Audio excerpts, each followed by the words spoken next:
এখন আমাদের মাঝে কথা বলবেন আমাদের সম্মানিত জেলা নায়েবে আমির, আমাদের সকলের শ্রদ্ধেয় দায়িত্বশীল দামোদর উপজেলা চেয়ারম্যানের উপজেলা পরিষদের সাবেক চেয়ারম্যান, আমাদের সম্মানিত দায়িত্বশীল জনাব মাওলানা আজিজুর রহমান। এই পর্যায়ে আজকের এই সমাবেশের সমাপনী বক্তব্য রাখছেন আজকের প্রোগ্রামের সম্মানিত সভাপতি জেলা জামাতের সংগ্রামী নায়েবে আমির।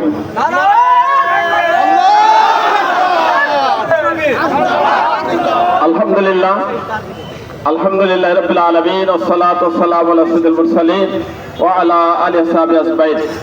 বাংলাদেশ জামাত ইসলামী কেন্দ্র ঘোষিত আজকের এই 5 দফা দাবির আদায়ে চুয়াডাঙ্গা জেলার পক্ষ থেকে গণমিছিল পরে আমাদের আলোচনা সভা।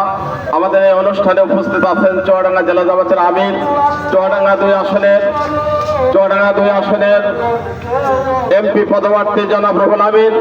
আমাদের মাঝে উপস্থিত আছেন চুয়াডাঙ্গা 1 আসনের এমপি প্রার্থী মাসুদ পারভেজ রাসেল, চুয়াডাঙ্গা জেলা জামাতের সেক্রেটারি অ্যাডভোকেট আসাদুজ্জামান সহ জেলা নেতৃবৃন্দ, থানা ইউনিয়ন নেতৃবৃন্দ, সম্মানিত উপস্থিতি, আসসালামু আলাইকুম। আজকের এই গণমিছিল শেষে আমি আপনাদের কাছে 2টি কথা বলতে চাই, স্মরণ রাখবেন।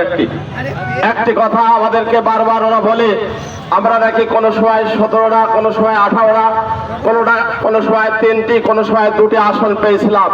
তার মানে আমাদেরকে ওরা বোঝাতে চায় আমরা নাকি এখনো শিশু। তা আমরা শিশু নাই, 15 বছর আগে শিশু ছিলাম। যেই 15 বছর আগের শিশু তাদের এখন বয়স কত? এখন তারা পূর্ণ বয়স্কের, অর্থাৎ আমরা এখন বাংলাদেশ জামাত ইসলামী পূর্ণ যৌবনে আমরা এখন। যারা আমাদেরকে শিশু বলে তারা এখন পৌড়ে চলে গিয়েছে, তারা বৃদ্ধ অবস্থায় চলে গেছে, তাদের এই বাংলাদেশে রাজনীতি করার আর বয়স নেই। দ্বিতীয় আর একটি কথা, যারা বলে ওদের আমরা কেস তুলে নেব, আমি বলতে চাই কেস তোলার সাথে সাথে ওদের কাছ থেকে যে টাকাগুলো নেওয়া হয়েছে সে টাকাগুলো দয়া করে একটু ফেরত দেবেন। তাহলে টাকা ফেরত দিয়ে তওবা করে আবার আপনারা রাজনীতিতে আসুন। সেজন্য আমি আপনাদেরকে উদাত্ত আহ্বান জানাচ্ছি, আপনারা বাড়িতে আমাদের ঘরে ঘরে দাওয়াত পৌঁছে দিয়ে আগামী দিন অর্থাৎ যে জাতীয় নির্বাচন হবে সেই জাতীয় নির্বাচনে আমাদের চুয়াডাঙ্গা 1 এবং 2টি আসনই আমরা বিপুল ভোটে দাঁড়িপাল্লার বিজয় আমরা দেখতে চাই। আমাদের সবাইকে সেই তৌফিক দান করুন।